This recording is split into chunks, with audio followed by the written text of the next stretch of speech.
Hello students, now we are going to start the next video or the last video of this story. हमने story पढ़ी जिसमें कितने ज़्यादा accused आए। जब पहला कोई एक्यूज्ड आया तो उसने दूसरे पे अपनी बात कह दी, दूसरे ने तीसरे पे कह दी, तीसरे ने चौथे पे कह दी। इस प्रकार से ये एक राउंड फिगर में चली और लास्ट में ये सारी की सारी वापस जहाँ से स्टार्ट हुई उसी मर्चेंट पे आके रुक गई। तो राजा ने कहा यही मर्चेंट मैन एक्यूज्ड है, इसी को फांसी दी जाए। लेकिन जो स्टैक बनाया गया, फांसी देने का जो पिंजरा बनाया गया, उस पिंजरे के अंदर पतला आदमी, थिन आदमी फिट नहीं हो रहा था। तो राजा ने कहा कि मेरे ऑर्डर को तो ऑर्डर माना जाए, इसको तो पूरा करना ही होगा। इसलिए राजा ने कहा कि अपने शहर में कोई भी मोटा आदमी मिल जाए, उसको जो इसमें फिट हो सकता हो उसको लाके इस पे फिट कर दो। तो जब वो ढूंढने गए उसके सर्वेंट, तो उन्होंने पाया कि जो डिसाइपल जो था, जो गुरु का शिष्य जो था, वो बहुत मोटा हो गया था, वो इसमें फिक्स आ रहा था। तो उसको वो ढूंढ कर ले आए। What have I done wrong, I am innocent, I am a sanyasi, he cried. अब उस डिसाइपल जो बोला मैं सन्यासी हूँ, मैंने क्या गलत किया है, मैं तो इनोसेंट हूँ। That may be true, but it is the royal decree that we should find a man fat enough to fit in the stack. They said and carried him to the place of execution. अब क्या था, उन्होंने कहा कि ये बिल्कुल सही है कि तुम बिल्कुल इनोसेंट हो, लेकिन राजा को हुक्म है, ये डिक्री है राजा की, रॉयल डिक्री है, रॉयल हुक्म है, ऑर्डर है कि जो भी इस स्टेक के अंदर फिक्स हो जाएगा, फिट हो जाएगा, उस व्यक्ति को, मोटे ताजे व्यक्ति को लेके आना है। और तुम इतने मोटे ताजे हो तो तुम्हें हमने पकड़ लिया और उसको वहाँ पे कहाँ ले आए जहाँ पे उसको एक्सिक्यूशन देना था, फांसी लगानी थी। He remembered his wise guru's words. अब उसको अपने वाइज गुरु के शब्द याद आए। This is a city of fool, you don't know that they will do next. उन्होंने एक बात कही थी कि यह सिटी जो है वो मूर्खों की है, ये तुम नहीं जानते कि आगे वो क्या करेंगे। While he was waiting for death, he prayed to his Guru in his heart and asking him to hear his cry wherever he was. अब क्या था, जब वो वेट कर रहा था अपनी डेथ की, तभी उसको याद आई अपने गुरु, और उनको अपने गुरु को मन ही मन में, हार्ट में ही प्रेयर किया और कहा कि जहाँ कहीं भी हो तो मेरी आवाज़ सुनो। वहीं से उसने आवाज़, द गुरु सा everything in the vision, he had a magic powers. क्योंकि गुरु बहुत ही बड़ा, बहुत ही अच्छा गुरु था और उसको पूरी की पूरी बात जो है मन ही मन में कही, लेकिन उसको वो विजनरी था, उसने पूरा विजन देखा और उसके अंदर मैजिक पावर थी जो उसने कहा। बहुत दूर से ही उसने सब कुछ देख लिया। And he could see the future as he could see the present and the past. यानी वह गुरु इतना ज़्यादा फलित था, प्योर था, कि वह फ्यूचर, पास्ट, प्रेजेंट सब कुछ देख सकता था। He arrived at once to save his disciple who had got himself into such a scrape through the love of food. अब क्या था, वह तुरंत वहाँ पे आ गया अपने डिसाइपल को बचाने के लिए, और उसने स्वयं को उसके पास, यानी उसने in such scrape through love of food. अब जो खोच आई हुई थी उसके, जो उसके किसके कारण आई थी, फूड के कारण आई थी, थ्रू द फूड ऑफ, वो सब के सब उसने देखी। वहाँ पे जाना, पता चला उसको, यानी कि उस डिसाइपल को भी पता चल गया भी किस प्रकार से मेरी इस लव ऑफ फूड के कारण आज मुझे ये खरोंची आ रही है। As soon as he arrived he scolded the disciple and told him something in a whisper. अब क्या था, वो जो गुरु था वो उसको पहले तो उसने उसको डिसाइपल को स्कॉल्ड किया, डांटा, और फिर उसके कान में उसको कुछ कहा। Then he went to the king and addressed him, O wisest O king of kings, who is greater, the guru और द डिसाइपल। अब वो राजा के पास गया, पहले अपने शिष्य के कान में कुछ कहा, फिर राजा के पास कहा, और वो उसने कहा, राजाओं के राजा, बुद्धिमान राजा, आप तो ग्रेट हो, आप जानते हो, आप ये बताओ कि गुरु और शिष्य में बड़ा कौन है, ग्रेटर कौन है। Of course the guru, no doubt about it, why do you ask. राजा ने कहा बिल्कुल सही है, गुरु ही बड़ा होता है, इसमें कोई डाउट ही नहीं है, लेकिन तुम ऐसा क्यों पूछ रहे हो। Then put me to the stake first, put my disciple to the death after me. तो फिर उसने कहा कि पहले मेरे को इस फांसी पे लटकाया जाए, बाद में ही मेरे डिसाइपल को वहाँ फांसी में डेथ की सजा मिले। ये बात किसने कही, उस गुरु ने कह दी राजा से। When the disciple heard this, he understood and began to clamor. And me first, you brought me here first, put me to death first, not him. अब डिसिपल ने भी ये बात सुनी और वो समझ गया सारी की सारी कहानी, और वो जोर जोर से अप्रोरिंग करने लगा, नॉइज मकाने लगा, मेरे को फर्स्ट, पहले मुझे पहले लेके आए हो तो मुझे ही पहले डेथ मिलनी चाहिए, उनको नहीं। ये बात वो शिष्य बोलने लग गया। The guru and the disciple now got into A fight about who should go first. The king was puzzled by the behavior. He asked the Guru, "Why do you want to die? We choose him because we needed a fat man for the stake." अब गुरु और शिष्य दोनों आपस में लड़ने लग गए और कहने लगे पहले मैं मरूंगा, वो कहता पहले मैं मरूंगा, ऐसे कह के। अब राजा पजल्ड हो गया उनके बिहेवियर से। उसने पूछा कि तुम दोनों ही क्यों मरना चाहते हो, पहले क्यों मरना चाहते हो? और जबकि यहाँ पे तो केवल उस शिष्य को मरना है जो कि उसमें स्टैक में फिट आ जाए, क्योंकि वो मोटा है। You shouldn't ask me such questions, put me to death first, replied the guru. गुरु ने कहा कि आप मुझसे कोई क्वेश्चन मत पूछो, लेकिन पहले मौत मुझे मिल दो। Why there some mystery here, as a wise man you must make me understand. यहाँ कोई न कोई रहस्य है, तुम्हें ही क्यों पहले मारा जाए? हे बुद्धिमान व्यक्ति, मुझे बताओ, ये बताओ। उस राजा ने ये कहा। Will you promise to put me to the death if I tell you, ask the guru. गुरु ने कहा कि अगर मैं तुम्हें पहले बता दूं क्यों, तो क्या आप मुझे पहले मारोगे?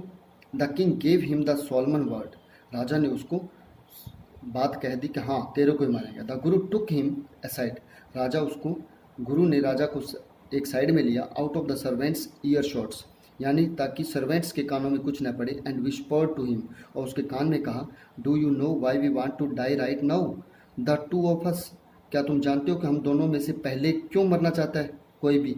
We have been all over the world but we have never found a city like this और ए किंग लाइक यू। हम पूरे संसार में घूम चुके हैं, लेकिन न ही तो तुम्हारे इस शहर जैसा हमें कोई शहर मिला और न ही यहाँ जैसा कोई राजा मिला। The stake is the stake of the god of justice, यह जो स्टेक बनाई है ये गॉड ऑफ जस्टिस की स्टेक है, यानी भगवान के न्याय की स्टेक है ये। इट्स न्यू, यह बिल्कुल नई है। It has never had a criminal on it, आज तक इस पर कोई भी अपराधी को नहीं मारा गया है। Whoever dies on it first will be reborn as the king of this country, और जो कोई भी पहले इस पे मरेगा वो वापस जन्म लेकर इस राज्य का राजा बनेगा। And whoever got next will be the future minister of this country, और जो इसके बाद मरेगा वो यहाँ का मिनिस्टर बनेगा। We are sick of our an ascetic life, और हम इस तपस्वी, एसेस्टिक कहते हैं तपस्या से भरा हुआ जो जीवन है, इससे हम सिक ऑफ हो गए हैं, ऊब चुके हैं। It would be nice to enjoy ourselves as king and minister for a while, इसलिए हम चाहते हैं कि अब हमारा जो नया जीवन हो वो किससे हो? मिनिस्टर और राजा का बने। Now keep your words my lord and put us to death me first remember, अब अपने वचन का ध्यान रखना मेरे भगवान, मेरे महाराज, और मुझे पहले डेथ देना, याद रखना ये। The king was now thrown into deep thought, अब राजा भी बहुत डीप थॉट के अंदर बह गया। He did not want to lose the kingdom to someone else in the next round of life, अब अपने जीवन के दूसरे जीवन के अंदर वह इस राज्य को खोना नहीं चाहता था। He needed time, उसे अब टाइम की ज़रूरत थी। So he ordered the execution postponed to the next day and talked in secret with the minister, अब क्या था, उसने वह जो फांसी की सज़ा जो थी वो एक दिन के लिए रोक दी और अपने मिनिस्टर से बात की, लुक छिप के बात की। It is not right for us to give over the kingdom to others in the next life, ये हमारे लिए अच्छा नहीं होगा कि हमारे दूसरे जीवन के अंदर हम ये राज्य जो है किसी और के हाथ में जाने दें। Let's go on the stake ourselves and we will be reborn as king and minister again, हमें इस स्टेक के ऊपर चढ़कर अपने आप को ख़त्म कर लेना चाहिए और दोबारा जब जन्म लेंगे तो वापस इसी राज्य के राजा और मिनिस्टर बन जाएंगे। Holy man do not tells lies, he said, उसने कहा कि ये पवित्र आदमी जो होते हैं, यानी जो गुरु है, वो कभी भी झूठ नहीं बोल सकता। एंड द मिनिस्टर एग्रीड, और मिनिस्टर भी एग्री हो गया। So he told the executioners, we shall send the criminals tonight, when the first man comes to you put him to death first, then do the same to the second man, those are my orders, don't make any mistake. अब राजा ने अपने जो एक्सिक्यूशनर्स जो थे, जो फांसी देने वाले थे, उनको बुलाया, उनको कहा कि हम आज रात 2 क्रिमिनल्स को भेजेंगे, पहले को जब भेजा जाए तो पहले उसको मार दिया जाए और फिर दूसरे को फांसी चढ़ा दी जाए, और लेकिन कोई मिस्टेक नहीं होनी चाहिए। That night the king and his minister went secretly to the prison, release the guru and the disciple, disguised themselves as the two, and as arranged beforehand, the with loyal servants were taken to the stake and promptly executed। और उसी रात राजा और उसका minister जो है गुप्त रूप में सीक्रेटली वहाँ प्रिजन में जाते हैं, गुरु और शिष्य को तो छोड़ देते हैं और अपने डिस्गाइज्ड होकर, भेष बदलकर दोनों के दोनों ऑलरेडी ही जो रॉयल सर्वेंट्स जो थे, बिफोर हैंड का मतलब होता है ऑलरेडी जो अरेंजमेंट किया हुआ था अपने सर्वेंट्स के साथ, उनके सामने चले जाते हैं। पहले पहला जाता है, फिर दूसरा जाता है, और जो सर्वेंट्स होते हैं उन दोनों को तुरंत एग्जीक्यूटेड कर देता है, फांसी दे देता है, उनको मौत के घाट उतार देता है, स्टेक पर चढ़ा देता है।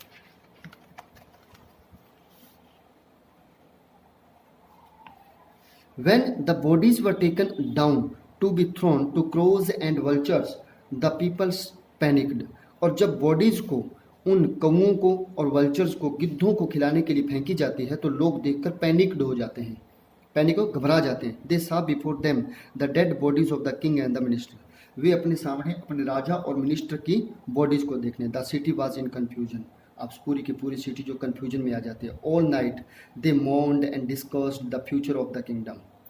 पूरी रात जो होता है मॉर्निंग चलती है। पूरी रात का मतलब क्योंकि वहाँ पे रात को दिन माना जाता था, तो यानी पूरा दिन जो था उनका, नाइट के टाइम उनका दिन होता था, पूरा दिन उनका क्या था, मौन रहता है, विलाप के अंदर, दुख में बीतता है, और फिर डिस्कस करते हैं कि फ्यूचर का राजा कौन होगा। Some people suddenly thought of the guru and the disciple and caught up with them as they were the preparing to leave town unnoticed. यानी फिर वो गुरु और शिष्य को ढूंढते और उनसे उनको तैयार करते हैं कि वो उस शहर को छोड़ के नहीं जाए।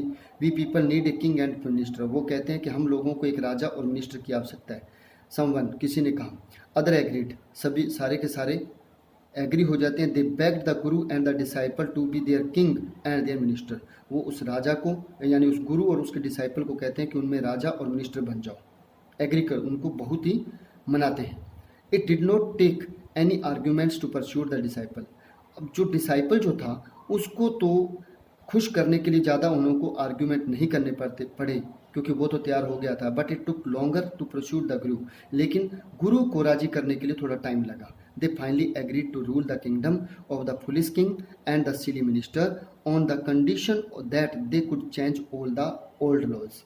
फिर दोनों ही मान गए कि हम इस फुलिश किंग और सिली मिनिस्टर की जगह ले लेंगे, लेकिन सबसे बड़ी बात ये होगी, कंडीशन ये होगी कि जो पुराने जितने भी रूल्स हैं वो सारे के सारे रूल्स यहाँ से ख़त्म कर दिए जाए। फ्रॉम देन ऑन, और उस दिन से ही night would again be night and day would again be day. उस दिन से नाइट को नाइट माना जाने लगा और दिन को दिन माना जाने लगा। ये बात। And you could get nothing for डूडू। और उन्होंने कहा भी अब कोई भी चीज़ एक डूडू में नहीं मिलेगी, सबका भाव जो होगा वो अलग अलग होगा। It became like any other place. यह वैसे ही होगा जैसे किसी दूसरी जगह पे होता है। इस प्रकार से ये कहानी थी, कन्नड़ भाषा में लिखी हुई थी, लेकिन बाद में इसको ट्रांसलेट कर दिया गया था फॉकटेल के रूप में। ये ए के रामानुजन की कहानियाँ हैं। Thank you, have a nice day.